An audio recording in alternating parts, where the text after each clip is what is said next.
and you will probably have to give your consent if you want to be in this session. Okay, maybe you go one further, Serena. So we have a few rules which we try to follow in this group. So we have an open and safe space at the same time. And this says, please be kind to other people and to yourselves as well. Try to be empathetic, and just we want to have a tonality in this group, which helps us to maintain this friendly environment. Okay, and this is really the moment where I would like to give Jeroen the stage, because Jeroen will tell us about design. How do we give nature a voice? And maybe, Serena, you can just keep sharing the screen. Okay. Because Jeroen has a few slides as well. Yeah. I just saw Julie, and Julie I just saw last week on the Design Thinkers Conference. Okay, so this is today's topic. And Jeroen, over to you. I would like you to introduce yourself briefly, and then maybe you just start right in. What are we doing today? Thank you, Wiebke, for the introduction. And welcome to today's experiment. My name is Jeroen Spoelstra. I am from the Netherlands, but I live in a village with 30 people, that includes my wife and my 2 kids in the Spanish Pyrenees, in the foothills. And since 2020, we're developing life-centered design. And my background is actually human-centered design. But while you live in the mountains, then there's less humans here as well. But then humans are just not enough anymore to design for. So that's why I kind of shifted to life-centered design, where I try to give not only nature a voice, but also communities that never had a voice before in the design process, or that are not taken into account. So let's dive into that straight away. And I have a 5-minute presentation, and then we're going to go to Mural to kind of play around with the tool I have. Okay. Can you go one? Yes. So when we are running an organization, or we're designing a product, in this case, a team of cleaning products, the main focus is, or the only focus is, on our stakeholders. And we try to create an impact on our stakeholders. That's either like our end users, or like the logistics company that help us out, or our employees, or the investors, you name it. But there's so much impact we have that we don't know and that we're not aware of. Please, second slide. Well, this is the impact we have that we design a product, or we run an organization. We have an impact on the non-human life, on natural life, on natural habitats, on our resources, on non-user communities. When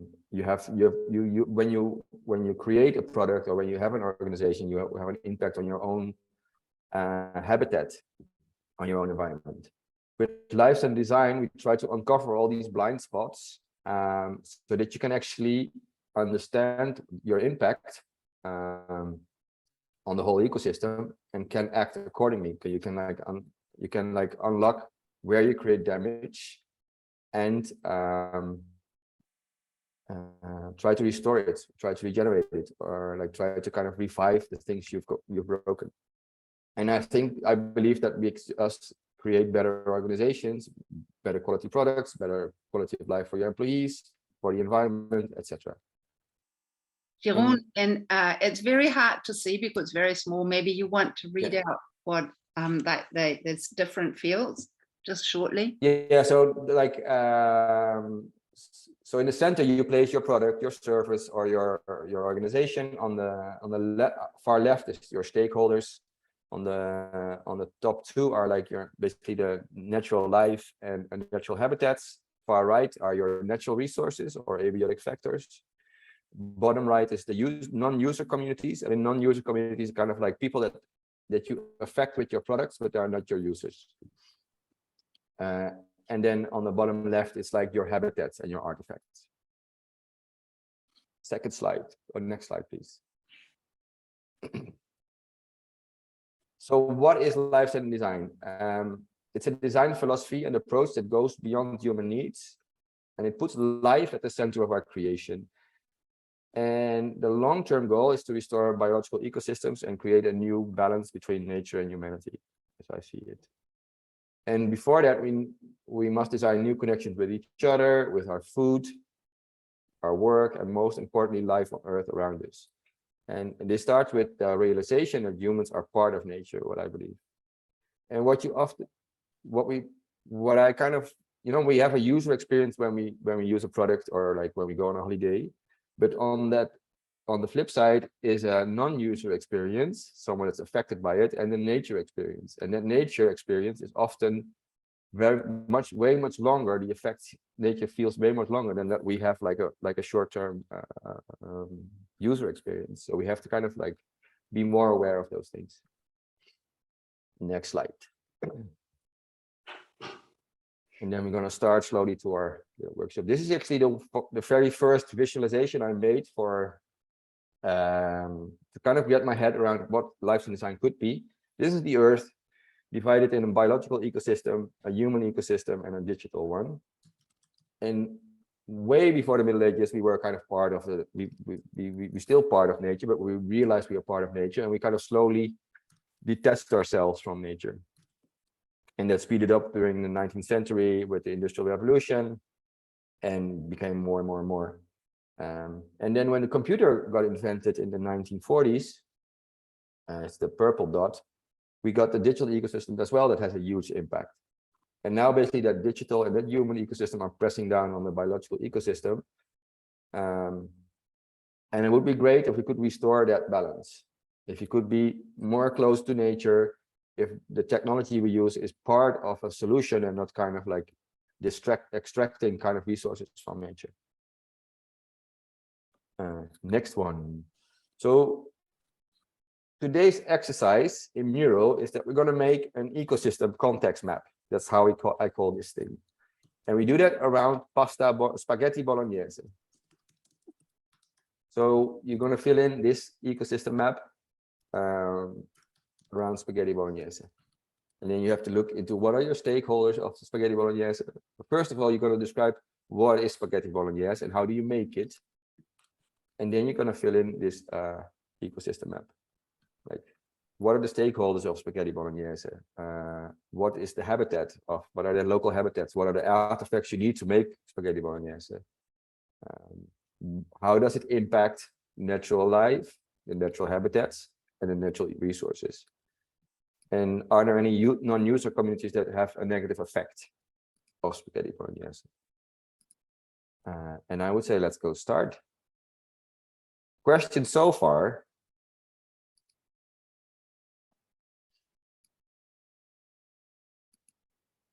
Okay. I have a question. Can you please quickly scan us through the points which were around? Like, what does that words mean? Just quick around the map. Yeah. Should I share my screen or? Yeah, or I can like, so we have like stakeholders. Mm-hmm. Well, they're kind of like, I guess, known for you. Mm-hmm. Then there's non-human life or natural life. Mm-hmm. Then there's and that's kind of species. So which species do you affect? Mm-hmm. Can you give an example? Sorry, can you give for spaghetti bolognese? Well, you need kind of like for example, for spaghetti bolognese, you need weeds. They need to be grown on large fields.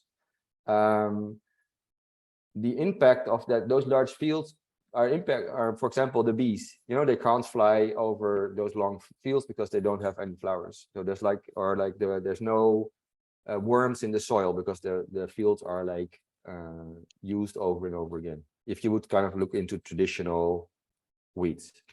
Mm-hmm. Natural habitats could be forests, that are alongside those fields, or like rivers that are alongside those fields that are affected by chemicals or those kind of things. The abiotic factors are more like the natural resources you use to kind of produce things. So oil, gas, water, air, but it's a little bit more broad. The non-user communities for spaghetti bolognese, oh, that's a difficult one. People that are intolerant to gluten, for example. You go into a restaurant and there's no gluten-free pasta. Your habitats and artifacts is kind of, where do you make the spaghetti bolognese? What do you need to make it to kind of like a factory, a restaurant,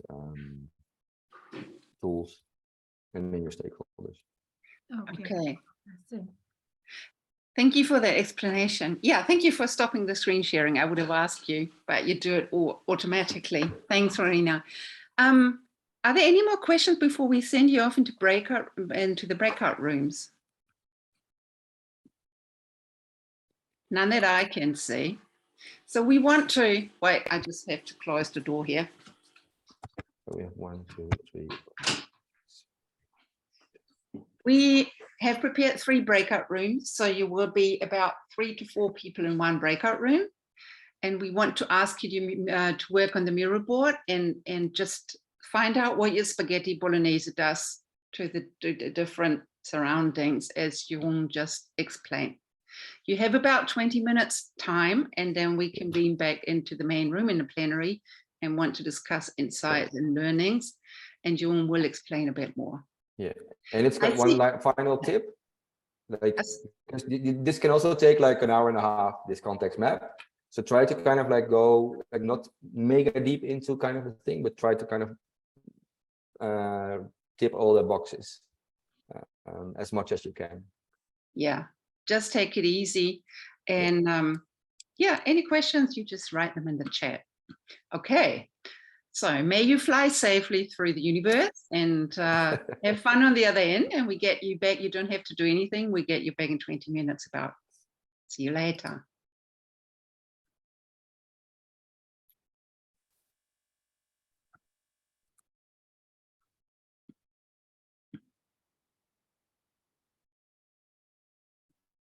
You might have to click on the invitation to the room. And then if all goes well, there will be 3 people in the plenary, which is Jeroen, Serena, and I.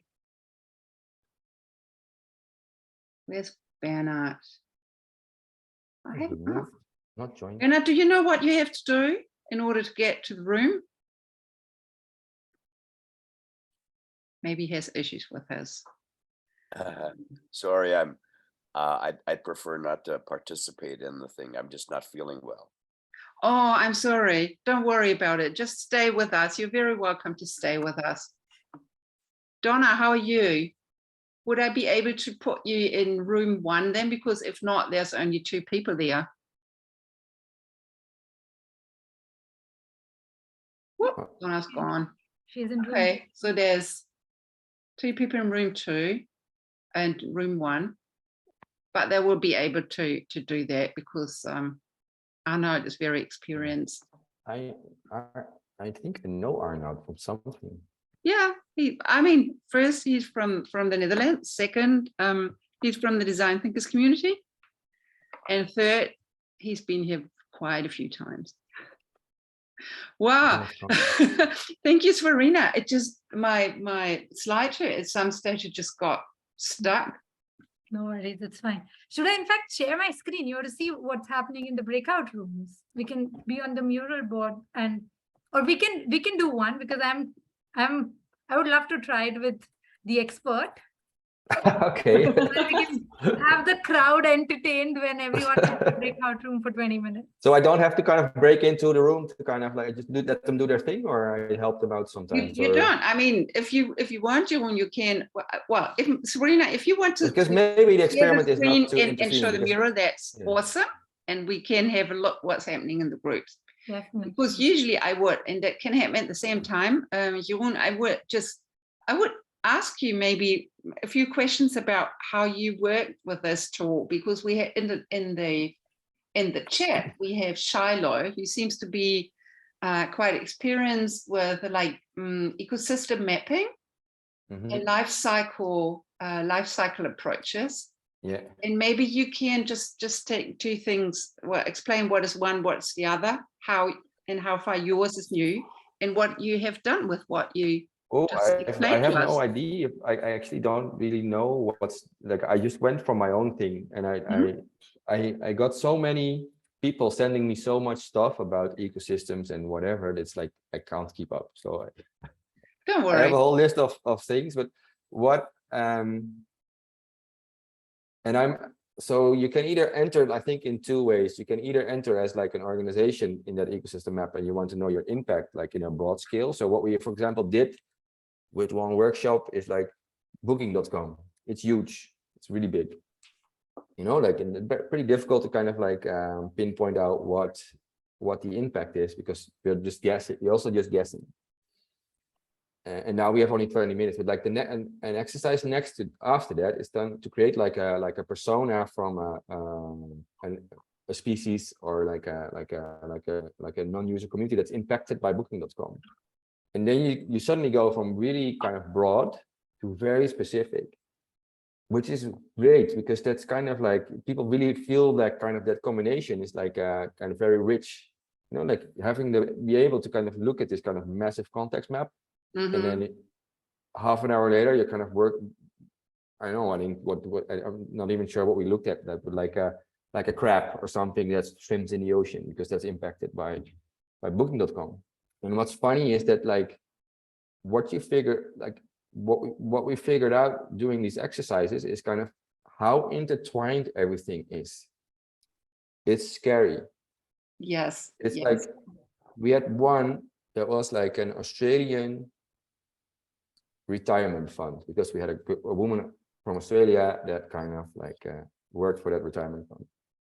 And then we figured out that like that retirement fund is investing in a train from Stockholm city center to the airport of Stockholm, which is on the other side of the world. So we're not aware of like, we're paying our retirement wages, and that then gets invested, but we have no clue. So that chain of impact on the world is like very unclear. True. Maybe sometimes endless. And it's very fascinating. So I live here in a rural area, and there's farmers around me. And in the villages, the village where I live, there's a farmer that does like weeds, sheep, what else? Wine, olives. I think only the wine and the olives stay in the village for personal consumption, and the rest goes abroad. But then I go here to the supermarket and I buy bread, and that bread, that wheat from the bread comes from Ukraine or somewhere else. You know, so it's kind of this weird thing that around here we have everything that we need to live from. But circular economy doesn't work really, not yet. No, like we have a friend that has like 750 sheep. Wow. And they all go to the Middle East. They all go to the Middle East. Wow. Yeah. The produce goes to the Middle East. The produce of the sheep, or the sheep, the meat, all go to the Middle East. What does it do to your clients when they see what's happening? So how do they react to that? There was one really brilliant one. Like I did like a taster with an organization. So you can book me for like a taster to kind of see if there's something for your organization. So then you come with your team from your company. And so what we did was like kind of a simulation of, okay, you're gonna create a new organic coffee brand, and the coffee comes from Colombia and Peru. And then there's this hummingbird that's affected by it. So create a non-human persona of this hummingbird, and it ends with the story, like it's kind of like you tell the story through the eyes of the hummingbird. And then there's people at the end of this workshop like, I'm not going to drink any more coffee today, because the hummingbird said something in the sense of, so you're going to kill me just so that you can drink coffee, you know, and then like, boom, silent. Wow. Wow. And I have like, and there's another, like we did like created a non-human persona from a mountain lake here nearby here. And we turned that into a 4-minute audio. And we were lucky with like we created with a few students. And there was an older woman, and she had like a brilliant voice and a brilliant imagination. So she created this 4-minute audio of the lake talking to you. Mm-hmm. And like everyone that I listened, like I have it listened to, this kind of has goosebumps. The thing is, like, it's super local. So it's a lake that's very popular in summer by tourists, and it's heavily impacted by tourism. But that means that the lake doesn't only speaks to the local people that work in tourism, but it speaks to kind of brands that kind of like, you know, like you make more sustainable clothing for your outdoor clothing. There's people swimming in that lake, but by swimming in that lake, you kind of leave a chemical trace of your sunscreen, perfume, soap. So it also talks to health product brands like Nivea or L'Oreal or whatever. Like, hey, change the recipes of your manufacturing. Of your manufacturing. You know, and it's like, so it starts very simple, but then it becomes like this kind of from micro to meso to macro level. So that's like, yeah, it's very impactful. Wow. But it's very difficult now and then the next step is to kind of really work with companies to kind of have that realization of like, hey, we have to do something with this.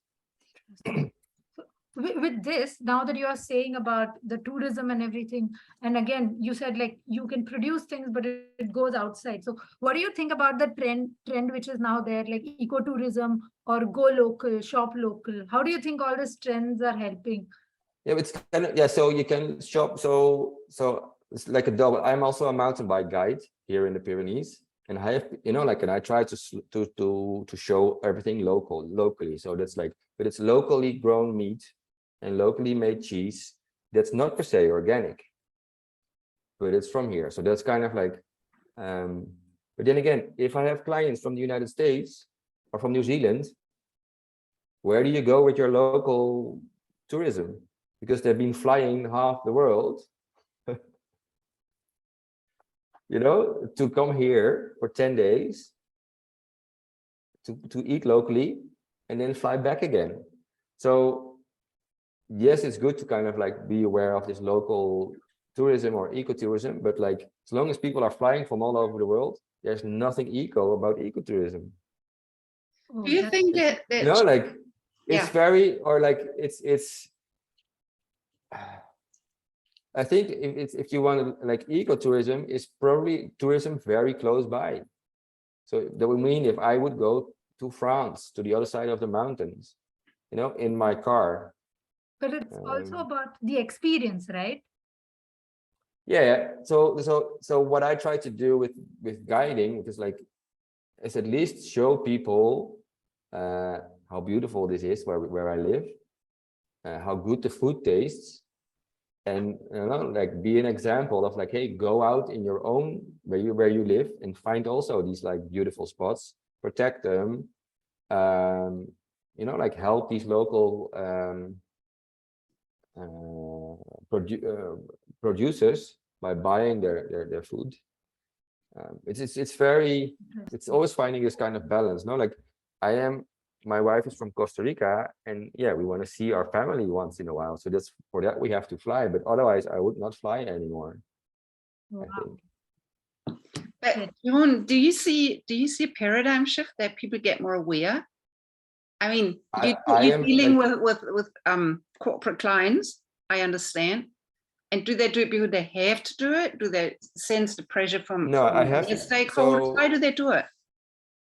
So I'm in the start of finding kind of these clients. Yeah. So I'm now talking to like telecom organizations that say like, hey, I have 60 designers under me, and we have to change, but I don't know how.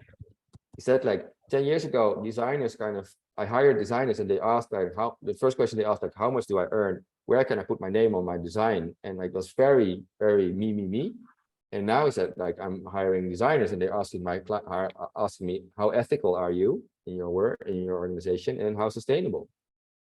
And I don't have the answer.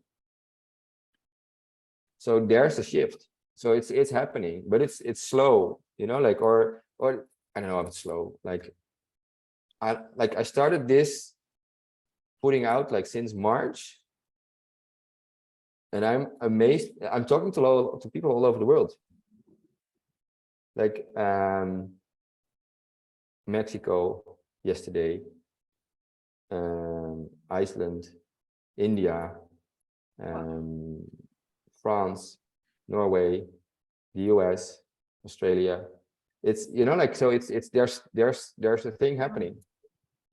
Interesting. But the thing, like, so that's what I'm doing now is like, because there's no like, so there's now a philosophy, like the lifestyle design philosophy, there's kind of this mindset or principles, but there's no practical process yet. True. So I'm now with we have a team of 3 and there's one joining, which is also amazing. Like I've never used to kind of like, because I don't even have money to hire people, but people come to me like, can we help? Wow, interesting. That is amazing. So we're now a team of 4 and we're designing the lifestyle design process. And we already discovered that we're going to kill the double diamond because that's not going to help. Why is that? Because if you would very kind of like purely look at the diamond shape, that means that at the end there's one closure, there's kind of one insight, or like one core insight. Impossible, because it's an ecosystem. Mm-hmm. So on all these different layers you have different insights, and it's not that like, oh, I can skip those 3. No, you have to kind of you have to go through them all. So it's way more like a prism where you look through and there's things coming out. So it's going to be interesting how that kind of like evolves. That's an interesting take on it. In fact, I wanted to know that you mentioned about the big companies that you work with and come up with some ideas at the end. So for us on personal level, what will you suggest to contribute for this? What will be your tips for us? Just like, I think already like being aware of what you're doing, which is also like, it's very difficult. Like so when you live in a bigger city, there's probably more opportunities to kind of be a little bit more picky when it comes to buying organic products in a supermarket, or like, you know, like here where I live, we have 2 supermarkets and everything is like filled with plastic, you know, and I buy cucumbers in the net from Holland. Well, I know there's way better cucumbers here in the north of Spain. But just by being aware of that and making like educated choices, I think that's kind of a big thing. And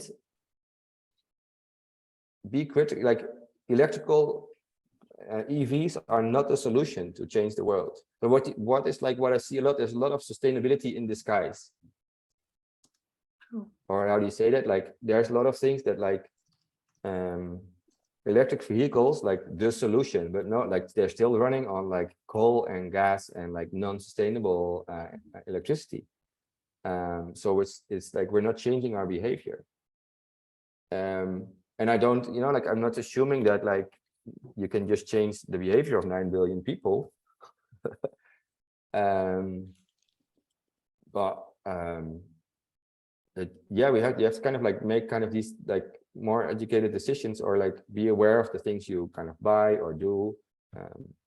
And as well, that's kind of part of the whole Wednesday webcam, feel forward. I make a lot of mistakes. Yeah, true. Also that, yeah, go ahead, sorry. And another, for example, so here in our, like in Spain, we used to, like we're renting a house. So for me, it's impossible to kind of use solar, because my landlord is never gonna, because then he has to pay the solar and then I have free electricity. know, he put like a gas tank of 1,500 liters in the ground, and I buy gas, which is now still cheaper than in the northern part of Europe, but like pretty expensive. So, you know, like in the Netherlands, and also like it depends, I think, where you live. Like in the Netherlands, I always use warm water for everything because it's always available. Hot showers and those kind of things. When you're living in Spain, it's warmer here, so you can also do with a little bit less hot showers because, you know, the weather is nice anyway. That's true. Yeah, but also just I'm very aware of like how much gas I use, and just like I'm, you know, there's so many distractions kind of like when in the outside world of like, oh, this is beautiful, I want to buy this, or like, you know, there's a lot of convenience, but more convenience means less life. True. That's true. Yeah. And the more you process things and treat them industrially, the less life you've got in it. Yeah, like I sometimes feel that we're kind of out, like we're like, how do you say that? We're evoluting ourselves out of this world. Mm-hmm. Like you're talking about very, very complex insights and very complex connections or systems that are connected. Have you experienced in your clients? I mean, you're very aware of what you're doing, is my impression, and you're very focused on locally or regionally and maybe seasonally as well as you will eat. But do you see that? Because I mean, when you want to change the world and change behavior, which is among the most difficult things that you can aim at, do you see that your clients get overwhelmed when they see these complex interdependencies?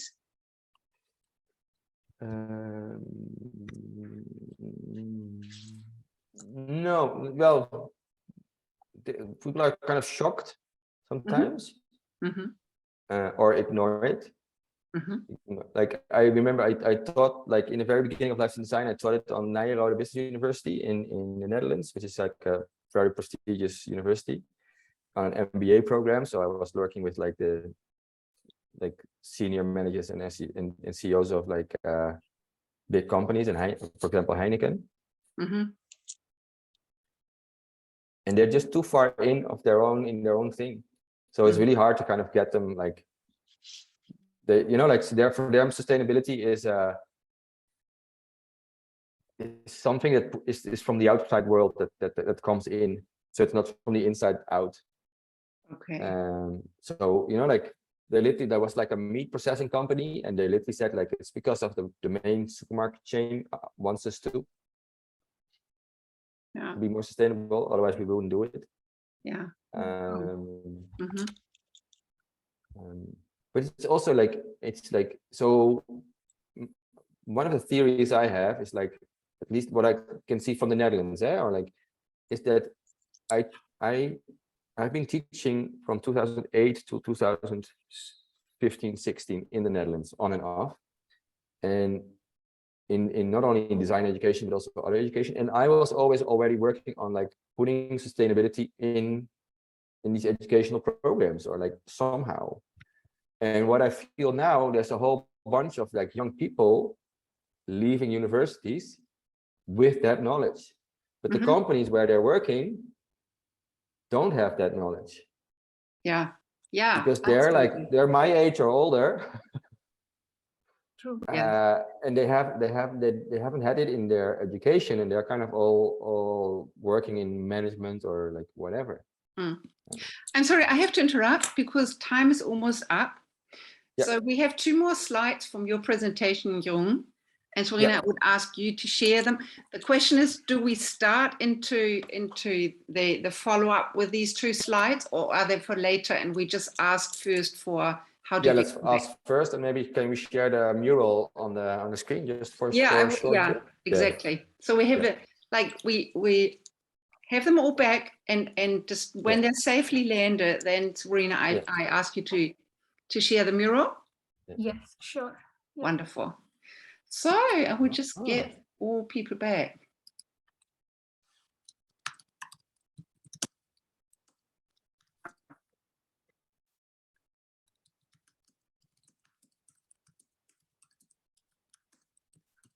just with a small little warning. And then, oh, 15. Whoop, whoop, whoop. Yes. Okay. Let's see how they're coming back. Wow, that is so interesting. I could go on forever. I mean, that's just Yeah, so me too. relevant. Wow. Anupa's coming. Wow. Oh my God. Welcome back, everybody. Welcome back. This is just, we had an awesome conversation in the main room, and we will share maybe a few details with you, but I took a few notes because Bernard, who stayed with us because he's not feeling well today, asked me to just pass a few things on. But first we want to ask you, and maybe you just unmute yourself and tell us, how did your conversation go? What were your main impressions or the strongest impact that you had from that breakout room?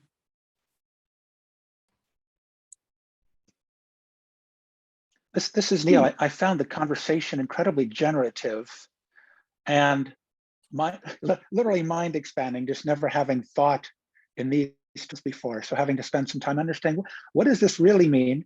But you don't know until you start populating it. Go, well, that's really this and really this. So very generative and just, yeah, a struggle and delightful. Wow. Thank you, Neil.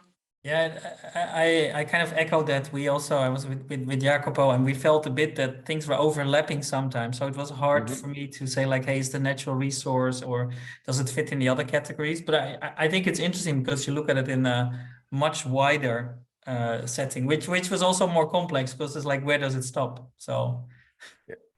Yeah. Yeah, this is something we experience in the main room. It's just incredibly complex. It's just on the interface between design thinking and systems design, really. And so many things you have to look at simultaneously. Who else wants to share what you experienced? So for me, it was, it was very difficult because I was lacking a lot of terms. Like I was like trying to come up with the words that, and how they correlate. Like I'm feeling like there are so many more things that I was just not able to try to like put them on the map. Yeah. I'm a bit sad that Shiloh had to leave because she was putting a few things in the chat that she obviously has some experience in ecosystem mapping, and we would like to be interested in hearing about a bit more. But yeah, the others.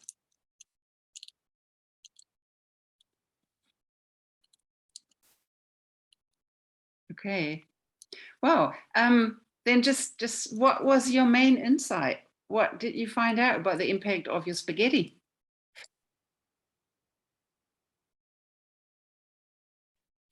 Pretty massive. Huh? Can you say that again? Pretty massive, the impact of a simple spaghetti plate. Yes. Yeah. Because for us, it was also interesting. We started like, okay, hey, you need wheat, etc. But then you realize like that the wheat is coming from really far. Where do the tomatoes come from? And then it's like the impact you have there on that whole distribution chain.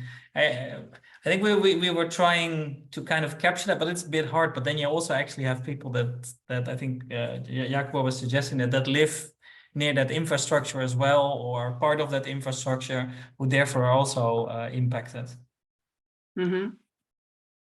Was it hard to work on that spaghetti example? First of all, there are multiple recipes for bolognese, but that's the question. So we said we keep it on the simple one. So we didn't put in too many things in there. But I think it's hard because on the other hand, everybody knows, but it's also very broad. Like if you want to make pasta, it's like that there's so many things that are at play. So I think then you realize how complex those chains are. Mm. Yeah. Complexity. We were asking if it was overwhelming just to be confronted with so many interdependencies just for a plate of spaghetti.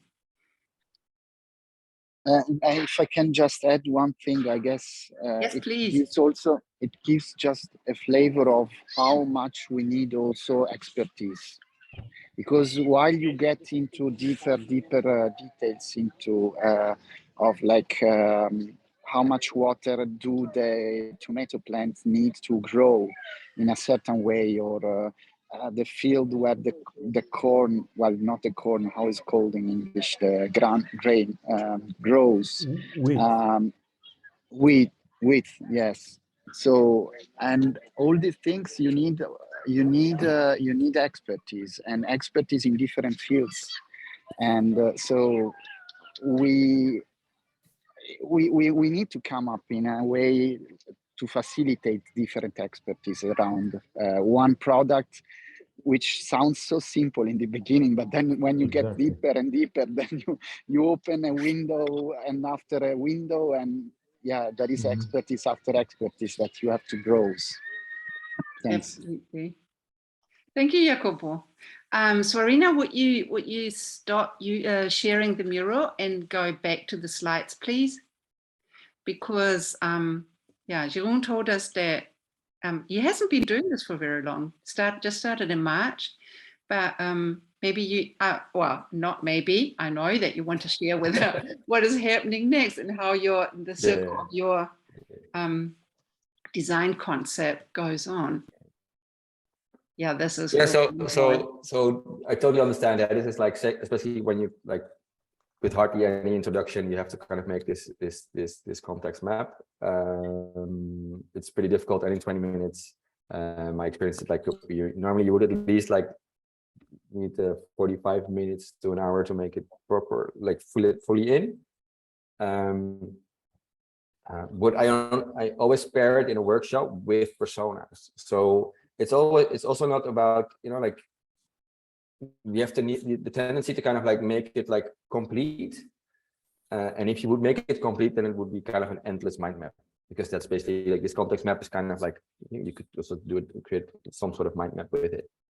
Yeah, it's just to show like how intertwined everything is in our lives. You know, the simple things, you know, you can buy a kiwi in the Netherlands, but they don't grow in the Netherlands. So they have to come somewhere. They have been packed and wrapped somewhere, you know, like, so like it's so easy just to get it, to walk into the supermarket, like, oh, today I feel for a kiwi, I want to eat a kiwi, but you don't know what the impact is of just that one kiwi.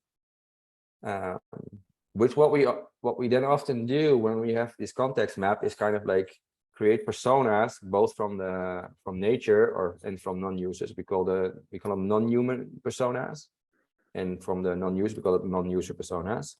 And it's really to get into the head of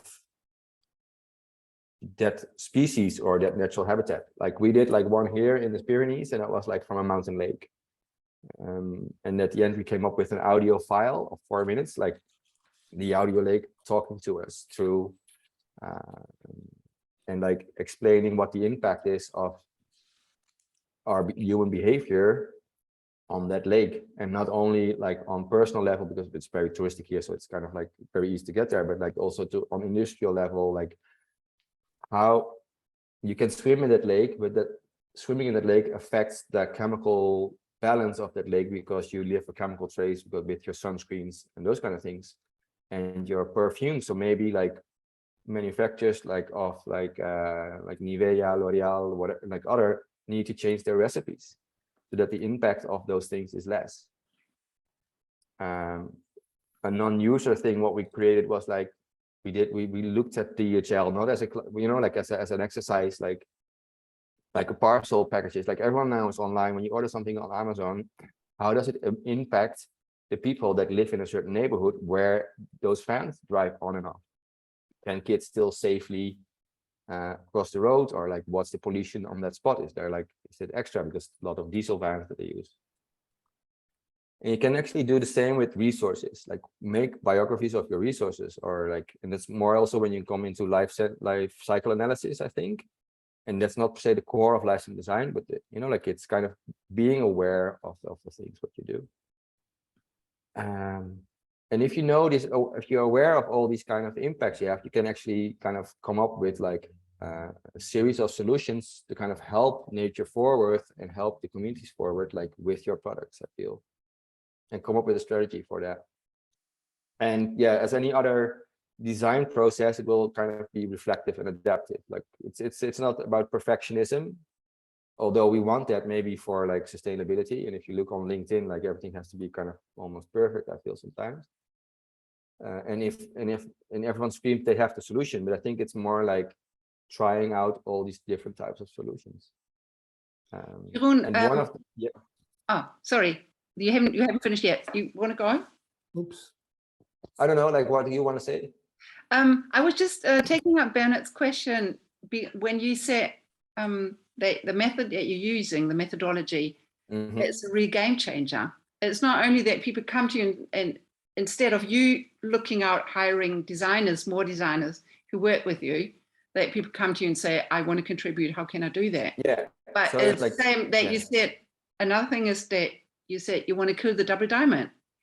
And this is something like, that Bernard was like, asking. Yeah. So there's two things. I started this in March. So I actually cannot hire people because we're just like, we're starting off, you know, like I'm in the process of finding clients to kind of collaborate with. But people come to me like, hey, how can I collaborate? So there's a guy from Peru that's helping us out, and a Spanish lady here from the neighborhood. And last week we were kind of progressing in like what the lifestyle design process would be. And then we came to the conclusion that we kind of have to kill the double diamond if the starting point would be humans in design, or like the design thinking, where we're kind of like from that that's kind of our starting point. Because the double diamond in itself would say that there's at the end there's one main insight, and then from there you create a design challenge. But with lifestyle design, there's insights on all these different levels, insights for stakeholders, for non-users, for the nature. So that means that you kind of also have to kind of like come up with different design challenges on all these levels. So it becomes way more a prism, or maybe a real diamond, and not like just the open close shape, where several lines come out. So you enter maybe through with a single issue or single problem, but there's kind of a rainbow of design challenge that comes out of there. So it's not that you can just say like, oh, I skip nature now because like, yeah, it's going to be too difficult. No, we have to kind of include nature in your solution. And one beautiful thing was what I learned today is that there's a company called Faith in Nature. That's kind of a beauty products company, and they actually they say we're taking on nature on our board. So he's part of the boardroom, so they are decision making. They're part of the decision making.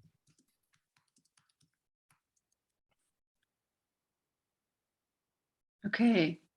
Maybe you have, like, everybody's going really quiet, but maybe you have a few thoughts that are running through your head, or if you something that you just want to give into the conversation. Maybe if I can ask a question, because we're with Jacopo, we were discussing like how to put like to focus on some of the items you put down in your ecosystem mapping. So you have something like the stakeholder value map. How do you do that like a good transition without like forcing, where you like, oh, you pick, as you said, you pick out a couple of things and still then forget the overall or the total interaction between all the elements. Yeah, so we've thought about that like also last week. Is like when you have to kind of pick based on like a few factors, I think, like the impact you have on nature, like let's pick it like the impact you have on certain species, but you have to kind of like use also scientific knowledge for that. You know, like I'm a designer, I don't know, you know, I can pick a hunch, but that's probably not gonna help nature per se. So you have to really kind of collaborate with science. For example, with the Pyrenees example, I'm talking to kind of a research agency, like a research institute that kind of does research to the Pyrenees, so that I understand better how these personas kind of have a place. So it's kind of like using your design skills and combine them with science. Okay. and like use maybe also like some sort of like an impact measuring tool or that kind of thing. Fika was pointing at Warren's question. Warren, would you like to repeat your question yourself? And then Jacopo wants to say something. Sure. So the question is, suppose your client is a restaurant owner or a farmer growing the wheat or the cattle person raising the cows. How might we best connect this holistic perspective, which I love the exercise, by the way, that was really fun. How might we best connect this holistic perspective of impact to make a business case? So we understand the broad impact, and to the person who's running the business, whose bottom line is money, how might we make the case that they need to listen to this? Or is there something that we can focus in on, because it gets so broad? That's great, but when the person's opening their store in 15 minutes, they're going to want to get down to brass tacks. Yeah. Anybody have any ideas? Well, I think one thing. Oh. Go ahead. Heard it first. Oh, that was Neil, but go ahead. Okay. No, but my thought would be like, this is kind of like, this is a starting point. This is like an explorative exercise, and from here you kind of hone into kind of what is relevant for your organization and for nature. So that pair, and I think you would have a conversation with together with that farmer, and like kind of like, hey, what are you doing now? And like kind of like, what do you want to change and what can you change? It's not like you cannot force people to change like from one day to the next, like 100% overnight. Neil, you have something to add? I think one of the things, Bernard and I are working on, how do you literally engage large numbers of these stakeholders in real time to think about what are those real innovative business opportunities, because businesses need profit, that also deal with some of the challenges we're identifying. Part of it is giving up that notion that it's planet or profit, that you can profit by solving these challenges we face.